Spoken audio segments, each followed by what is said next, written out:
salaamaaleykum mbokk yi salaamaaleykum askan bi salaamaaleykum internetu Dak Médina bu ngeen ma xoolee fi may doxee ni mooy biir Médina la précisément ci 35 bi angle 24 ma ñëw ci kër Pape Jean kenn du ko présenté parce que membre fondateur wu APR la bu Médina ma ñëw këram pour am ak moom waxtaan am moom Pape Jean moom koo ko xam ne waxtaanam njëriñ la te dafa neex. waaw dëgg la dëgg la. waaw ngeen dégg nag bu ngeen seetaanee di ngeen fi gis loo xam ne njëriñ kese la di ngeen fi dégg yoo xam ne ñun ni bëggoon nañ ko xam li nga xam ne pratiquement mooy histoire bi nga xam ne moo lëmbee actuellement Médina un peu les réseaux sociaux mooy la fameuse lettre du président de la CATB à savoir Cheikh Ahmed Tidiane Ba. Pape Jean merci bi ñu accueillir sa kër.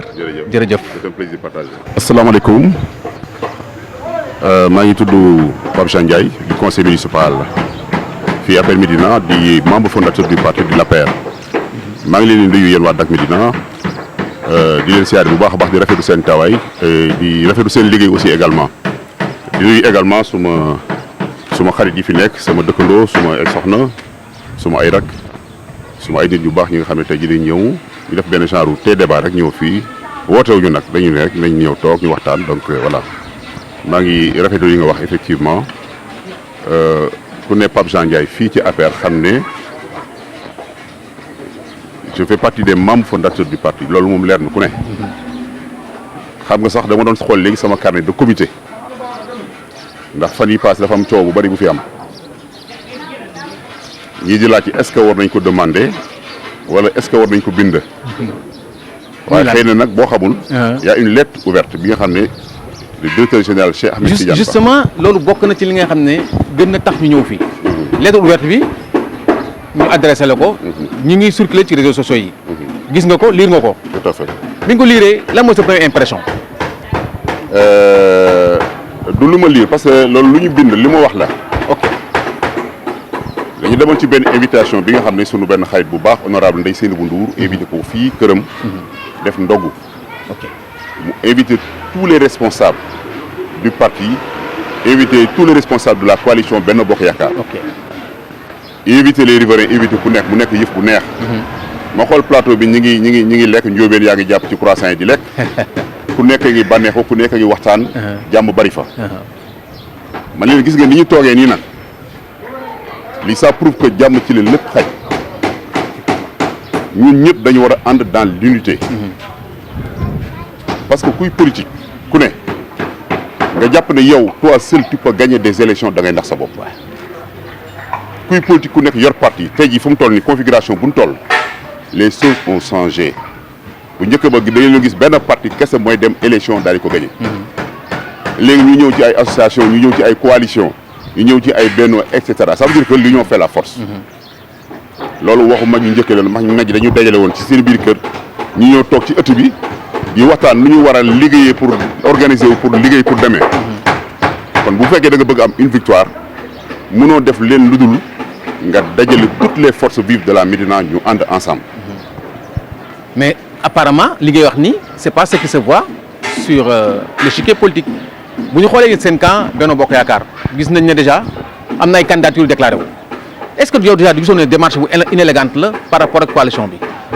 mais man bu ma neexoon suba ma def une déclaration nii sax bu ma neexee def une déclaration fi ngeen toog nii bu ma neexee léegi je fais une déclaration ne Pape Jean Ndiaye man bëgg naa bokk ci ñi nga xam ne dañuy jongante bokk ci jongante bi. te c'est un droit pour moi. justement pose naa la question bi est-ce que nekk nga candidat à la candidature.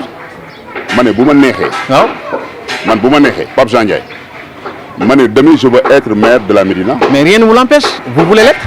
effectivement rien ne me l'empêche.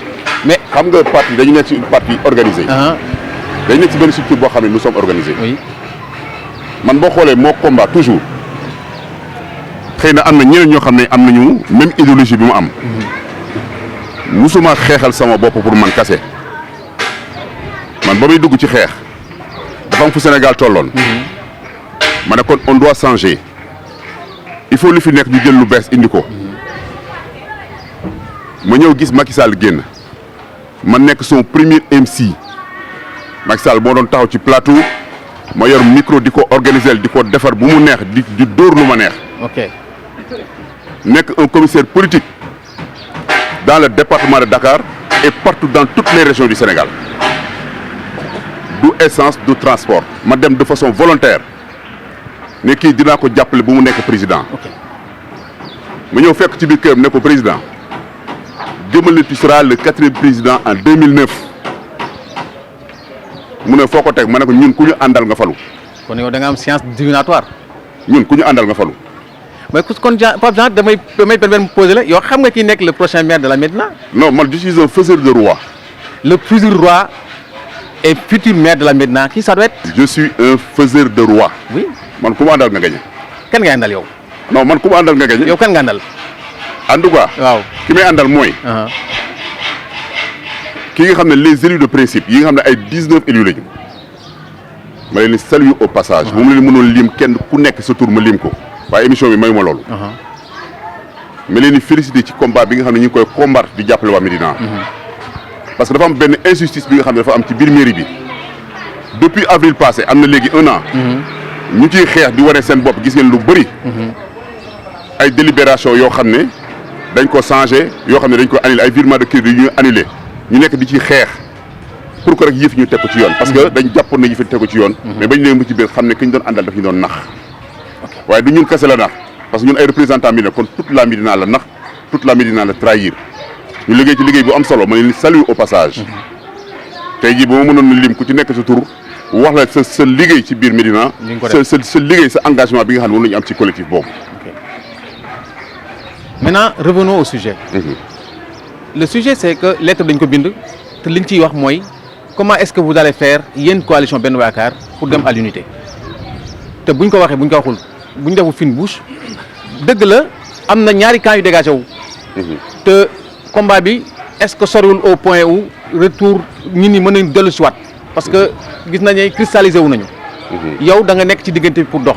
am nga ci yaakaar que di ngeen am. consensus autour d'une personne. non du am yaakaar ak consensus moo am Médina dama ne monsieur le ministre Seydou Gueye moomu ko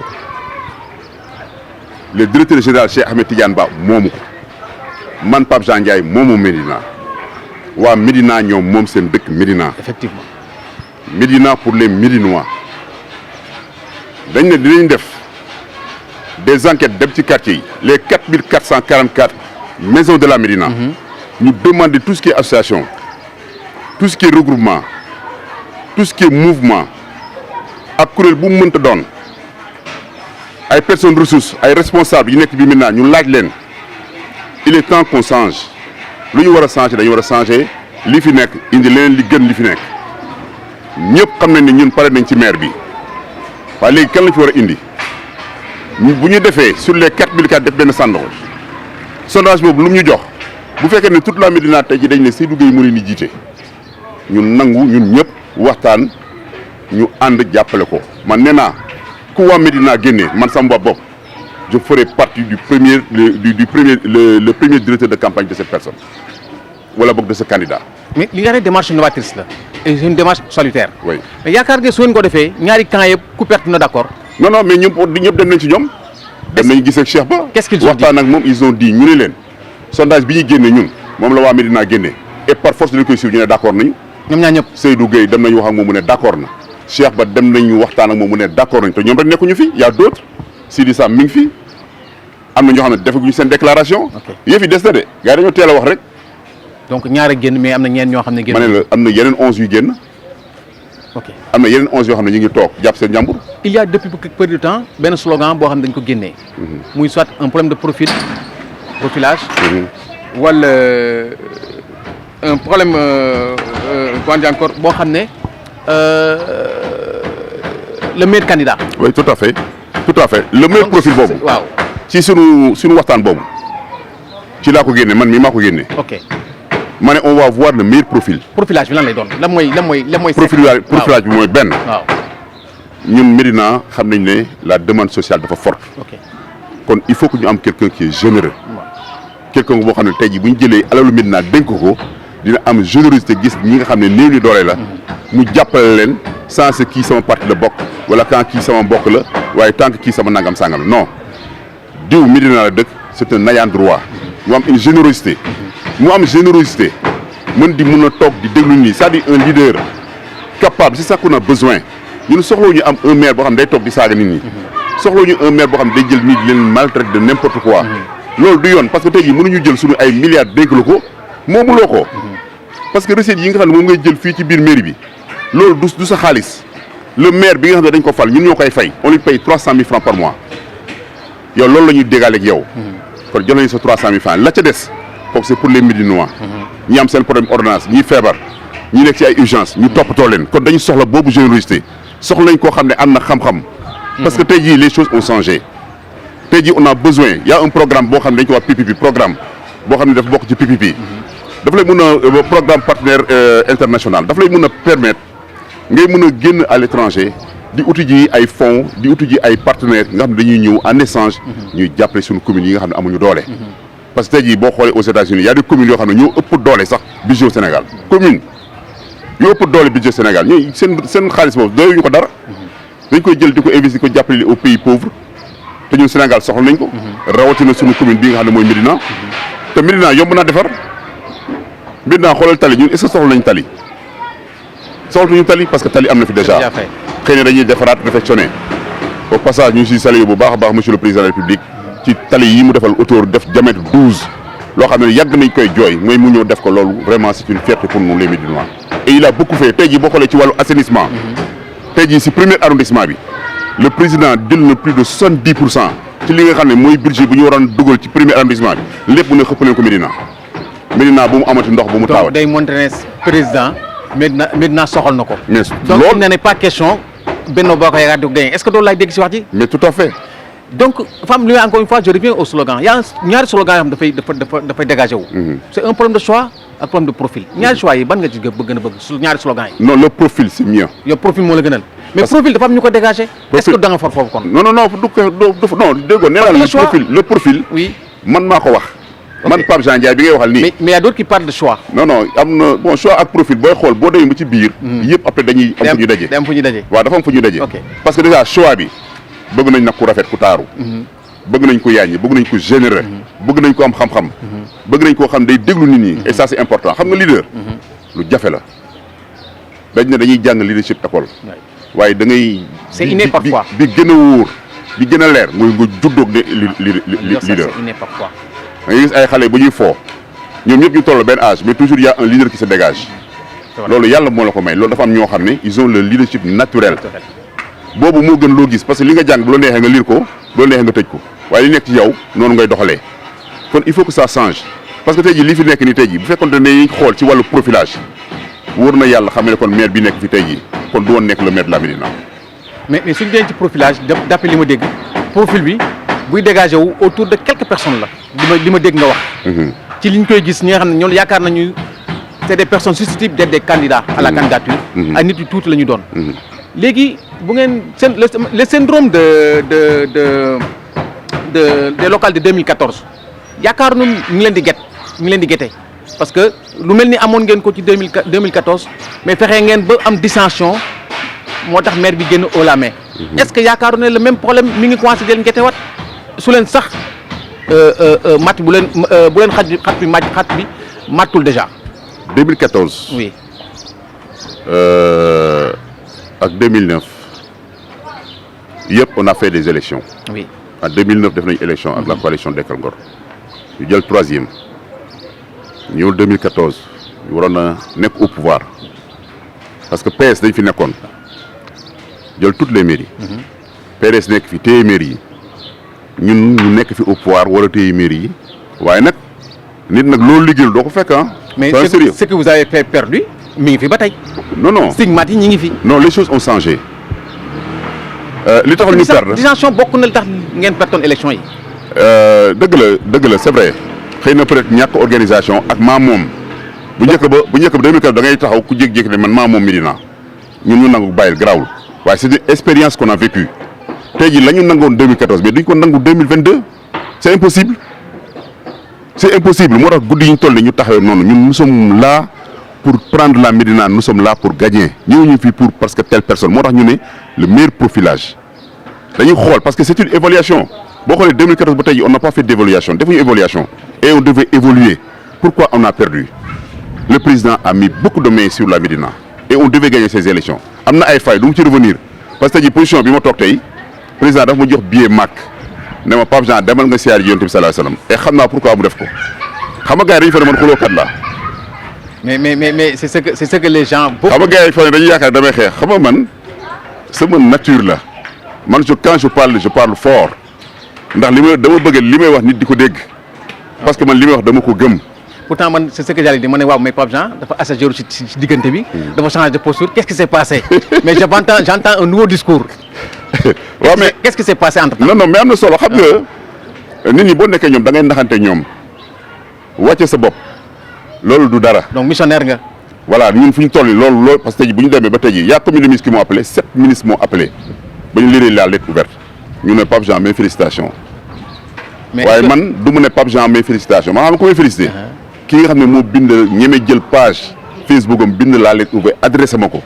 et pourtant je ne suis pas le seul conseiller waaye nag xëy na lu mu wax korok ci benn chaîne de télé loolu moo ko berte mu xam ne kon j'ai réglé presque le problème du président de la République sur le choix ñun dañu war a dimbali le président de la République mu war a toog daan tànn naa Pape Jean wala tànn naa Bour Guéweul wala tànn naa keneen non ñun ñoo war a consorter wu ñun suñu biir ñu ñëw xool parce que y a des choses yoo xam ne ñun ñoo ko mën a régler.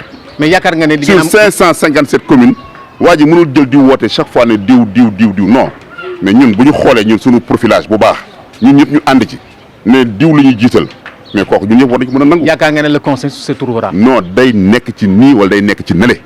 et si ça il n'y aura pas deux candidats dans la coalition Benno Bokk dans la mouvance présidentielle sax laay wax. et si ça s'avère que fa am ñaari candidats. non mënul am ñaari candidats. non c'est impossible. c'est une possibilité. mënul am c'est parce impossible. que ça bi ñuy wax 2014 on avait dit la même chose. waaw mais 2014 ak 2021. waaw mais boobu jëm 2022 dañ ko doon wax. mais waaw. pourtant loolu am na. non mais bii nag du am. xanaa ku ñëwee dañ ko déy. je peux jurer que bii du am. dañ on aura un candidat boo xam ne ñun ñëpp dañu topp ci ginnaaw. dañ la déy taman maay nekk directeur de campagne am. dañ la déy. non kenn déyu ma non mais man kenn déyu ma man lu ma wax dëgg la ñi ma àndal ñii xam nañ ko. parce que bisimilah avec Bour Guéweul le coordonnateur des jeunes du département de Dakar. bi ngay waxee. ça mérite de poser waaw. non waaw. te ñun dañu xam ne. proche nga ci la famille présidentielle proche nga ci président bi est-ce que waxuñu la est-ce que déyuñu la. non man kenn déyu ma. parce que conviction bi ngay waxee moom mooy. non kenn déyu ma non mais def nañu une délégation dem gis ki responsable yi fi nekk xam nga tey jii bu ñu xool ci wàllu historique. ñu ne tey jii kan ma war a jiite Médina bu ma wàccee sama carte ñëw jox la ko.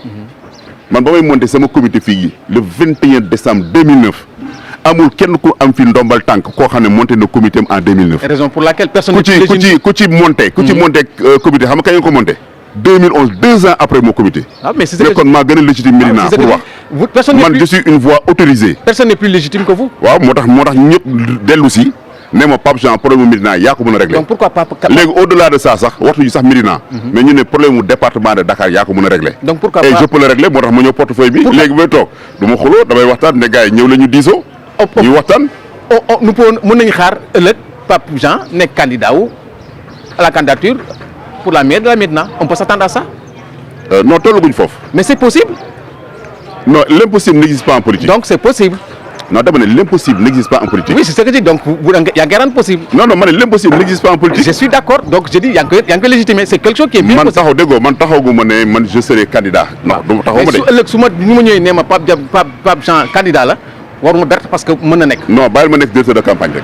donc yow doo nekk candidat. waaw non bàyyil ma nekk directeur de campagne. directeur de campagne de kii. non comme ñun dañu defar. c'est l'un ou de l'autre. waaw déglu ma comme dañu defar. oui gars yi bu woon nañu ne Pape Jean defaral. ok waaw léegi mais duñu wane ma defaral ba pare ma ne maa koy jël. ok kooku yëfu bukki la. donc jël changé nga posture directeur de campagne nga. léegi directeur de campagne la de qui de lui et de l'autre. damay gagné de lui ou de l'autre. non man camp présidentiel laa bokk. qui des deux. camp wu Macky Sall. c'est l'un. camp wu Macky Sall. c'est l'autre. camp wu Macky Sall. c'est qui. le camp du président de la non le République président n'est pas Macky Sall. candidat. mais président bu doon sago mu gagné tous les 500. waaw mais il sera pas candidat ce serait le candidat lequel ngay nekk directeur de campagne. non le c'est candidat de la Médina. c'est l'autre. qui des deux dama ne on fera un sondage léegi ñun dañuy basé aussi sondage bi nga xam ne dañuy génnee bu fekkee tey jii Lamine yow ko sondage dafa génne ne yow la ñu war a jël dugal la. ok man maay téye sa loxo dugal ne li ki lañ dugal par force la yow lañ dugal ñu def la tête de liste majoritaire. ok yéen c'est le meilleur candidat. voilà ñun c'est le meilleur le meilleur candidat. profil. oui ki gën a xees wala gën a ñuul. non amul xees ak ñuul. légitime. ma ne parce que am na d'autres candidats yoo xam ne ëpp nañu 11 te déclaré guñu. mais le ki nga xam ne moo gars yi dañ teel a wax rek. ki nga xam ne moo ko légitime coordonnateur. non non dégg nga ma ne la Médina kenn moomu ko loolu la njëkkee wax. donc il n'est pas plus légitime. Médina kenn moomu ko. il n'est pas plus légitime que man tey jii bu ma neexoon tey jii nit ñi seen coow lu bëri lii yëpp man ngeen war a ñëw ngeen toog man ma wax man ba may ñemee taxaw di wax Macky Sall ñemewu leen ko ba may dajale sama mbooloo di def sama meeting fii di def samay tey débat di organiser nekk commissaire politique ñemewu leen dugg ci biir gox yi taxaw ne da ngeen di jàppale président depuis tey la neex rek kii nekk ministre wala kii nekk directeur taxaw du ñu fontoo ñun kenn duñu fontoo ñun kenn duñu yeb suñu posture ba ñu déparé woon ba tey jii amul lu ko mën a changer gis nga ñun dañu am gëm-gëm xam nga ñii dañu naan gëm sa bopp waaye nit da ngay dëggal sa bopp gis nga bu fekkee da nga ànd ak yàlla suñu borom gëm yàlla xool mooy indi lii tey jii mu nekk lu metti mu nekk lu dur mu nekk loo xam ne lu jaxasoo waaye sa gëm-gëm moo lay yeggal fii sunu gëm-gëm moo ñu indi fii tey jii ñëpp ne tey jii yëf yi mënul fexe jaar ñun feneen fu dul sunu loxo moo tax nag ñun sunu cër dañ ko jël denc ku Médina ne diw la ñu jiital ñun ñu jël kooku àndal ko def son directeur de campagne. est-ce que xam nga ne échéance yu métti ngay dem parce que pratiquement échéance loo xam ne day départager le parti au pouvoir ak yéen ñi. présidentielles yi waaj a ñëw ci législatives yi waaj a ñëw parce que ku perte élection yi di nga perte élection yi ci kii donc l'enjeu est de taille. oui. vous en êtes conscient. mais bien sûr. vous êtes sûr de ne pas perdre. non ñun on va gagner les élections. mais xam ngeen ne man boo yoree bigé bind ko. xam ngeen ne ki ngeen. je parle devant une télé. oui mais xam ngeen ne ki ngeen amal affaire. waaw c'est un redoutable politicien mën nañ ko concéder. billahi wallahi watalahi kooku man dayuma galax nduku. mais vous avez toujours gagné. yow ki ngay wax non toujours gagné kañ dana élection rek mooy fi am jeex na toujours nga wax. mais yi ngeen xam ne da ngeen yéen ñaar ngeen face à face. da nga fàtte ne en 2012 da fi nekkoon yor une liste ñu duma ko 2012 il était là yor une liste ñu duma ko mu am 4000 voix ñu am 5000 et quelques voix jël tête dem deuxième tour am 6000 et quelques voix en 2012. mais beaucoup de choses ont changé entre temps. ah mais waaw li changé mooy nañ doon liggéeyee moo baaxul parce que dafa amoon ñu jëloon lépp téye ko def ko seen parce que ñoom moom Médina gars yi bàyyi leen nag ñoom. gisu leen ne am ngeen un peu de retard par rapport moom parce que moom mi ngi ci terrain politique bi mi ngi ci terrain bi il fait de la politique tous les jours te yéen a ngi am problème mu candidat. non problème candidat bi c'est déjà réglé. non ñun amuñu problème candidat. on n'a pas de problème candidat franchement. amul benn longueur d'avance ci non on n'a pas de problème de candidat dégg nga ma ne la kooku ambition politique la mais votre candidat n'est pas encore ambition politique la ambition politique. tey jii dégg nga ma ne la bu ma nekkoon toujours je déclare ma candidature. waaw mais ba léegi amul leen candidat. non du question am nañ candidat non ñun ñu ngi waxtaan non xam nga kañ la ñu am candidat. oui. bés bu ñu def conférence de presse toute la presse sénégalaise ñëw toog. ce serait pour nga gis Pape Jean toog. ce serait pour ñëpp toog. ce serait pour la coalition Benno Bokk Yaakaar ñëpp toog. waa PS AFP tout le monde toute la coalition waa réew mi ñëpp toog les mandataires ñëpp toog ñu def une déclaration keroog la ñu ne ah Médina sondage yi mu génnee ñun le meilleur profilage c'est telle personne kon kii mooy jiite cette liste de la coalition Benno Bokk Yaakaar fii ci Médina. il y aura pas de liste je te le jure man la quoi. il y aura pas de liste. il y aura pas de liste mais ma sama préoccupation mooy yéen a ngi wut candidat alors que benn candidat moom déjà déclaré na te mi ngi terrain bi am na longueur d'avance. ban candidat bu déclaré wu. mooy l'actuel maire. non mais kooku jarul bi déclaré il est maire déjà. voilà donc il a am na benn longueur d'avance. non kooku c'est fini dégg nga xam nga da nga ne le maire kooku ay kaam c'est fini loolu moom waxtuñu ay kaam ñun le futur maire la ñu wax de la Médina. il n'en fait pas partie. non il fait pas partie. il ne le sera pas. logiquement il devait même pas se présenter. fan contrat wu Auchan il a encaissé une location de plus de 240 et quelques millions yu mu téye ci poosam. mais pourquoi yéen te ñun ñii en délibération gisuñu ko. waaw mais gisuñu ce contrat bi ci gën a garaawati encore mooy bii nga xam ne moom terrain bii ñu naan Seydou moo ko moom Seydou moomu ko man je connais pas Seydou et je suis conseiller municipal. lan la ñu mën a ñëwee di délibérer di jox Médina suufu Médina koo xam ne man conseiller ma nekk foofu et puis je suis pas concerné yëguma ko. ci loo xam ne pause de gazon lu ñu may Dakar ville moo ñu ko may. pause la ñuy wax point final gazon yi ñu def ci kii bi. pause la ñuy wax waaye tey jii gis nga y a une construction y a autre chose. mais rien ne vous empêche en tant que conseiller municipal ou un ensemble des conseillers municipaux de l'attaquer dans les juridictions. rien ne vous l'empêche. gisoo ñu guddeeg bëccëg ñi ngi coow. vous y êtes. gisoo guddeeg bëccëg ñun ñu ngi coow. est-ce que vous n'êtes pas en train de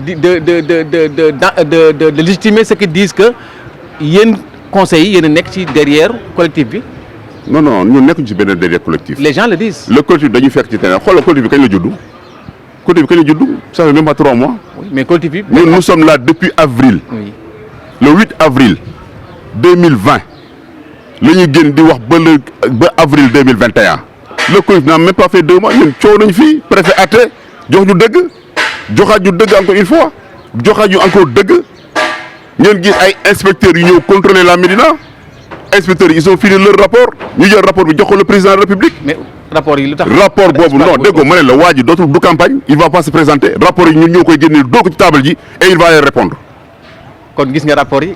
non gisuma rapport yi xam naa li ne ci rapport yi. ah waaw mais li may wax rek kon ku ñëwee dañ koy déy. ma ne li ne ci rapport yi xam naa li ci ne. est-ce que ci wax bi damay dégg ne yéen da ngeen dem ci terrain politique bi ci législative ci local yi sans adversaire politique parce que seen principal adversaire politique c'est l'actuel maire s'il ne sera pas candidat yéen di ngeen di dérouler tap roue libre lay doon. waaw mais moom moomul Médina moomul tamit sa liste bi c'est une coalition dafa am ñeneen ñu ko bokkal. keneen mën na ñëw génn moom loolu lay wax nee na la ñii dañoo déclaré wu. am na 11 yoo xam ne xamoo leen déggoo leen dañu xëy suba teel rek man suba kii sëriñ la kii baykat la kii chauffeur la kii clando la kii jaaykatu nen la ñëw génn da bëgg nekk candidat kan moo ko mën a empêché boo amee 10 millions yu muy déposé mu déposé 10 millions ñoo xeex. en tout cas wax na ne moom rien du ko empêché mu gañewaat élection yi toogaat place mu toog. kan ma wax loolu. moom wax na ko l'actuel maire. moom il sera pas légitime pour se présenter fi ñuy jëm. moom il n'est pas légitime. parce que dafa am compte bu mu war a rendre à la Médina. il ne sera pas candidat dafa am alal boo xam ne dafa ko jël luubal ko dafa war a rendre compte à la Médina. donc loolu dañ ci yegg. donc lui ne sera pas candidat dinañ toogaat fii ñu waxaat la même chose li ma wax nii. xam nga je suis devant la presse. Oui. et je l'assume fu wóor fu leer ay kayit yu wóor yu leer nañ dañuy bàyyi ba nawet bi wàcc ba pare ba gerte ñor ñi béyoon gars yi ñëw toog. ñu ñëw nag def suñu combat ñun. donc moom du nekk candidat. il va pas se présenter. te seen candidat on l'acceptera pas non ñun man comment daal day gagné. haut la main. man ku yàndal maa jël fourragère bi takk ko ne monsieur le maire installez-vous. merci monsieur le conseiller. oui jërëjëf. lan ngay terminer. waaw man maa ngi leen di santat encore une deuxième fois di rafetlu ci liggéey franchement ci li ngeen di def ci wàllu Ndakaaru ci wàllu Médina. ma leen di encouragé wax naa leen ko maintes fois seen yëf yi yàlla na gën a yokk gën a am barke te it mu am une fierté ndax xam nga bëgg ngeen lool di wax ak man léeg-léeg sax ngeen ñëw may bañ léeg-léeg bu leen may wax loo parce que dama gaaw a tàgg te boo tàggee lu ma neex laay wax waaw da ngeen di dugal ci xeex boo xam ne ku nekk dina ñëw ne Pape Jean waxati na coow li commencé fi kët yi dafa benn góor goo xam ne dafa benn émission bu ñu doon def ñu ne Pape Jean bi ñëw mu ne ban Pape Jean bu Médina mu ne xaale ma daw parce que Pape bu ñëwee fii day tàgg te fu toll yi sama défense soo wurugul te fu naa jàpp rek la ñuy wax xëy na sama coow moo kile waaye maa ngi sant mooy premier arrondissement ñi fi nekk gis nga plateau ba commune Fann Point E Médina ak Fass parce que ñun ñoo bokk benn arrondissement kon tey jii premier arrondissement dañu war a converger nos forces pour gagner parce que fi ñu jëm nii pour le département Dakar il faut que ñu liggéey sérieusement population bi ñu bañ leen nax ma ciy féliciter ministres yoo xam ne franchement ñi ngi def lu am solo dëkk dans d'autres localités waaye di jàppale waa Médina ku ci mel ni Karim Fofana. c'est un ministre qui est bien franchement may saluer bu baax a baax le social bi muy def di saluer Pape Mayel Diop muy def tam lu am solo mbokk ci commune am ñëw ci Médina et d'autres communes di am lu am solo loolu dafa am solo ku ci mel ni ñoom Salif Keita ñoom Yakham Mbaye ñi ngi def liggéey bu am solo fii Ousmane Ndoye ici également mi ngi def liggéeyam Thierno Ndiaye mi ngi def liggéey bu extraordinaire dans la commune fii ñoom ñëpp suma ay xarit lañu tey ji gis nga li may ñëwee toog Médina di waxtaan noonu laay demee dans d'autres communes ba tey ji commune démb rek laa demoon monté ji benn comité boo xam ne dans une autre commune parce que ñoom dañu bëgg man may ñëw di def animation et ça dafa am solo man ma leen ciy sant bu baax a baax waaye ginnaaw bu ma santee le président de la République mais damay sant première dame soxna Marième Faye Sall koor gi amul lu ma defalul oto bi moo ma ko may yow gis ma mu ne ma Pape Jean nooy nekkee membre fondateur ak li nga def ci biir parti bi yow ngay ñëw sama kër di jël ay taxi non jëlal 4x4 bi nga yóbbu xam nga kon kooku vraiment nit ku baax la mi ngi jàppale président mi ngi jàppale jëkkëram bu baax a baax man li may def maa ngi koy ñaanal yàlla may ko fan bu gudd yàlla may ko jàmm ak njabootam franchement soxna su baax la c'est une fierté pour nous te elle a beaucoup contribué ci li nga xam ne moom la président ñëw ci wàllu vision parce que tey jii bu ñu waxantee dëgg am na responsable yu bëri yoo xam ne loolu président jox seen bopp lañ koy def téye ko seen bopp di ko jox population bi te en politique c'est pas comme ça dafa am posture yoo xam ne boo ko amee il faut être généreux il faut distribuer il faut aider les gens dafa am solo parce que tey jii bu ñu nee Pape Jean mi ngi politique xool tey ji man du ma dese du ma dara waaye kër gi fu mu toll nii ñii toog nii ku ci dem il faut mu jël passe jox leen te pourtant man président fay ma par fin du mois sama ñàkk liggéey rek laa jël ñëw ku ci nekk ma ne la am leen ñu xamee ko noonu waaye heureusement on a une première dame comme Marième Faye Sall vraiment di ñu soutenir di ñu jàppale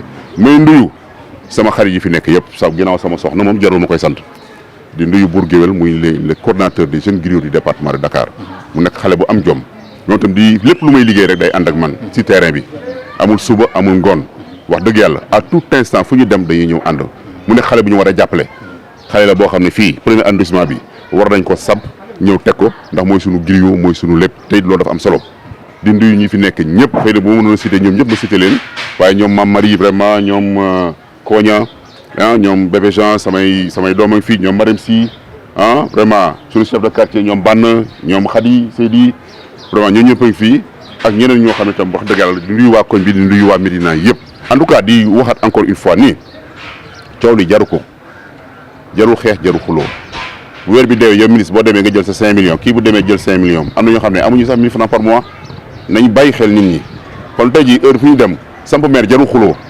pour rek diw moo war a nekk maire ki war a nekk maire xoole mii nii ñu bind leer na ba pare jarul xuloo kooku bu campagne bu toogee si këram dañuy ñëw jël mairie bi jox ko am na maire yoo xam ne campagne ñu wallahi azim jour élection bi campagne ba jour élection bi ñu ngi tëdd lal hôpital ñu defal leen perfusion mais dañoo gagné ñu jël fourragère bi takkal leen ko ne yaay monsieur le maire ku yàlla dogal ne yaay nekk maire kenn mu ci dara bu ñu xeexloo xale yi bu ñu jël xale yi di leen dugal ci ay violence loolu baaxul doo jël sa njaboot tëj leen ci biir kër ba pare wala ma yóbbu leen Paris ngay ñëw fi di fontoo nit ñi di génnee xale ñu leen xeex seen biir c'est pas normal ku bëgg xale booy xeex jëla sa doom nga yóbbu ci mbedd bu ñu tojee boppam di nga xam ne toj bopp doom jàmbur baaxul dañuy def jàmm di wax jàmm am na loo xam ne jarul xuloo jarul werante ñun en tout cas on va faire une campagne paisible nee naa la may doon directeur campagne sunu candidat te dañuy gagné duñu xeex duñu xuloo am nañ safara nag am nañ safara de.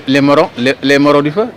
non marron du feu ça c'est autre chose. ñun duñu marron du feu ñun da ngeen di dekkal loolu quoi. waaw ñun ay talibé lañu. ok d'accord waaw ñun ay talibé lañu. waaw ñi ngi leen di sant nag vraiment di sant ñëpp di sant samay dëkkandoo yi di sant waa koñ bi wax dëgg yàlla daal bàyyi ma kenn waaw di sant ñëpp daal vraiment je vous remercie. merci voilà.